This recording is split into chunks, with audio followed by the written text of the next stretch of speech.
Pozdrav svima! Moje ime je Suzana, za one koji me ne znaju sa Instagrama. Otprilike nekih 4-5 godina non stop recenziram na Instagramu različite kuhinske uređaje i ovaj put sam odlučila napraviti jednu neplaćenu recenziju za YouTube iz razloga što kad sam uzela ovaj Doimano Joy pekač za kruh, nisam našla niti jednu recenziju na hrvatskom i engleskom za pekač, tek jednu na poljskom i to dosta onako, kako ću reći sada, limitirano. U ovoj recenziji pokazat ću vam kao i obično koliko aparat košta, zašto sam se iskreno oduševila sa njim. Znači ovo mi je 10. kruh i svaki kruh je do sada ispao fantastičan. I zašto ga preporučam i kakva je razlika sa drugim aparatima koji su duple cijene. Prvi put sam čula za ovaj pekač za kruh u bezglutenskoj grupi na Facebooku, gdje su neke osobe ga jednostavno hvalile i govorile su da život ne mogu zamisliti bez njega. I iskreno ja se slažem sa njima, razumijem zašto ljudi kupe ne ovaj nego općenito pekač za kruh. Ovo je sve što vam dođe od aparata. Unutra dođe ova posuda u kojoj se peče kruh. Malo je vruće jer sam ja tek ispekla kruh. Kruh se inače hladi meni na prozoru u ovoj kantici nekih 10-15 minuta, ja to odmah režem. Dođe vam ova posuda, malo je promijenila boju zato što sam ja to već dosta puta koristila. Dođe vam žlica jušna i dođe vam ova mala kaškica za čaj i dođe vam ovaj mali metalni ključ s kojim se vadi nastavak za miješanje iz pečenog kruha. Ispred mene se nalazi kolač 3 dana star, on je doduše bio zamotan u krpu i plastičnu vrećicu, uopće se ne mrvi, dosta je mekan i onako fine je i dalje boje i na okus mi je super. Ispred mene se također nalazi kruh od jučer, kao što vidite ovo je baš mekano, pokazat ću i izbliza. I ovo je sve što mi je ostalo od kruha za jučer. Sad ću vam pokazati kruh od... Ovo je znači sve što vidite u posudi što je ostalo. Ne ostavlja s ovom mjericom nimalo brašna okolo. Apsolutno se sve izmiješa i ispeče. Ja ove posude ne perem u perilici, već ih samo prebrišem krpom i spremno mi je za sljedeće pečenje. Znači u kruhu ostane miješalica za brašno.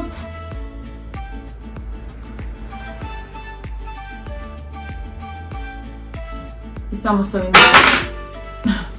ovim nastavkom, htjela sam da to bude malo ljepše. Pokazati s ovim nastavkom to iščupate. Ja sve ovo ostavim prvo da se skroz ohladi jer ovo je dosta vruće, vrelo sada. Da se ohladi i kasnije samo rukom ovo skinem, ali to ću vam sve pokazati kasnije. Sad idem razrezati kruh da vidite kako je mekan. Meni je kruh iskreno fantastičan. Odlično mi inače idu dizana tijesta, ali ovako lijepo napravljen kruh koji svaki put uspije uz minimalno truda je za svaku pohvalu. Premekan, ukusan, sočan, bez ili sa glutenom, kako više volite. Prva, srednja i zadnja šnita kruha izgleda jednako divno i ovako napravljen kruh naprosto se ne može usporediti ni sa kakvim drugim. Kad se ohladi metlica i posuda, prstima odvojite tijesto koje se zalijepilo. Ja ne potapam posudu, nego očistim krupne dijelove i isperem vodom. Obavezno posušim nakon toga. I posudu za pečenje očistim papirnim ubrusom. Kada otvorite pekač, prvo što ćete primijetiti su natpisi za različite funkcije aparata i to recimo obični pšenični kruh, francuski kruh, program za brzo pečenje bez kvasca, slatki kruh, samodizanje tijesta, bezglutenski kruh, program za izradu džema i jogurta i neki drugi. Jednostavan je i unutra, ali smjesu ipak pripremim vani da mi se aparat ne prija. Prvi put kada dobijete aparat namjestit ćete program za pečenje na broj 12 i podesiti 10 minuta. Upaliti s praznom posudom. Ukoliko vam aparat iznenada blokira, samo držite 10 sekundi tipku start stop i restartirat ćete aparat. Sada ću vam pokazati svoj recept za kruh iz pekača koji je vrlo sličan receptu koji dođe u priručniku. Možete za prvi put praviti recept iz knjige, a kasnije se poigrati omjerima kao ja. Brašno možete izvagati ili ga mjeriti čašicom koja dođe uz pekač.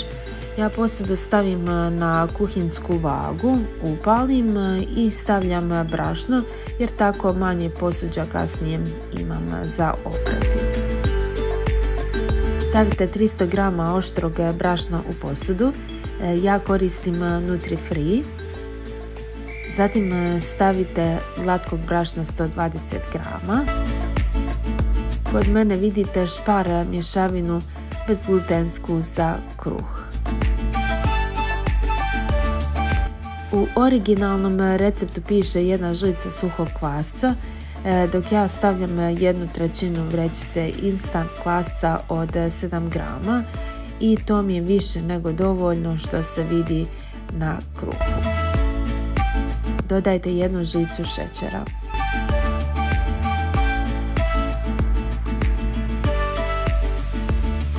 Kod glutenskog 280, dok bez glutenskog 350 ml vode.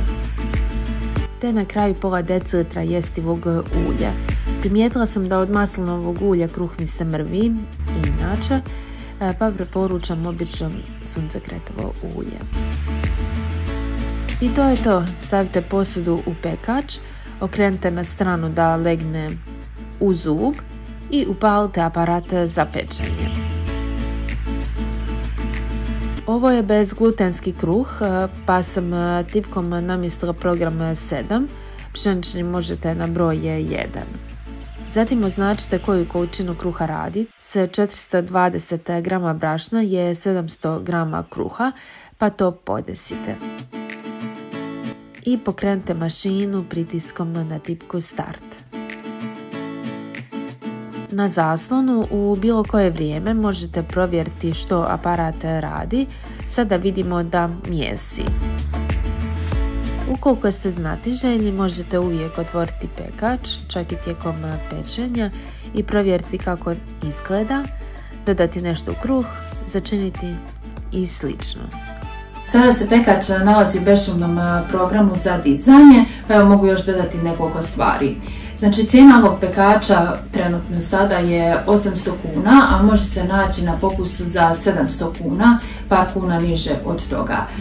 Cijena pekača sa istim ovim programom na tržištu je oko 1100-1200 kuna, tako da je cijena ovoga zaista super i evo, ja nisam uspjela pronaći razliku obzirom na jačinu, na programe i dužinu pečenja, zašto postoji ta razlika u cijeni, uglavnom evo, pristupačan je. Ako hoćete bolji aparat i odlučili ste se recimo za inoxnu posudu konkretno i onu mješalicu, morat ćete izdvojiti 400-500 eura. A ako platite još malo više, onda ćete dobiti i inoxni okvir. Ako mene pitate, znači za ovaj savršeni kruh, a inače mi od ruke idu dizana tijesta, meni je ovo presavršeno i isplatim se dati ove novce. Pretpostavljam da je aparat namijenjen na svakodnevno korištenje, tako da ujutro prije kave sve uspijem u mašinu na način koji sam pokazala, upalim i on se sam ugasi. U bezglutenskoj grupi gdje sam prvi put pokazala ovaj aparat, pitao su me da grije, znači on ne grije, tek kad krene program pečenja ugrije se malo ovaj gornji dio, ali ne tako strašno da ne možete ovo otvoriti, a ovaj donji dio se apsolutno ne grije. Tako da ga ja držim zapravo sada trenutno na podu iz razloga što mi se kuhinja renovira, tako da nemam mjesta na kuhinjskim površinama. I još ću spomenuti, kada stavite kruh peći, on se neće odmah na ovu veličinu podignuti, tek zadnjih pola sata pečenja on krene rasti kao lud. Nemojte stavljati više brašna nego što piše u priručniku iz razloga što će on prerasti pa će se nabiti. To mi se dogodilo jedan put, pokušala sam staviti odluka brašno i brašno mi je doslovno naraslo do poklopca i onda sam primijetila da se zbija unutra. Tako da nemojte tu grešku napraviti. I još sam mislila spomenuti, a to i piše u priručniku, prvi put kada pokrenete aparat bez tijesta, on će vam primijećite neki dim i neugodan miris, ali piše da je to normalno. Kasnije možete praviti kruh bez straha, nema niti dima niti tog mirisa. Ja sam prvi put i drugi put promatrala kako se aparat ponaša, sada mu evo 100% vjerujem, znači upalim ga, stavim kruh peći i idem vani, on se ugasi sam kada dođem, a kruh bude savršeno ispečen. Evo, nadam se da vam se ova recenzija svidjela. U nastavku ću vam pokazati kako izgleda kruh u određenim fazama. Ako imate komentara vezano za bilo koji pekač kruha, pišite dolje u komentarima, podijelite svoje iskustva sa nama. I također ako imate neka iskustva konkretno sa ovim pekačom, također obavezno napišite ispod neki komentar da li ste zadovoljni, što preporučate ljudima itd. Eto ga, dragi moji, vidimo se u nekom novom videu. Ne zaboravite lajkati ovaj video i ostaviti komentar.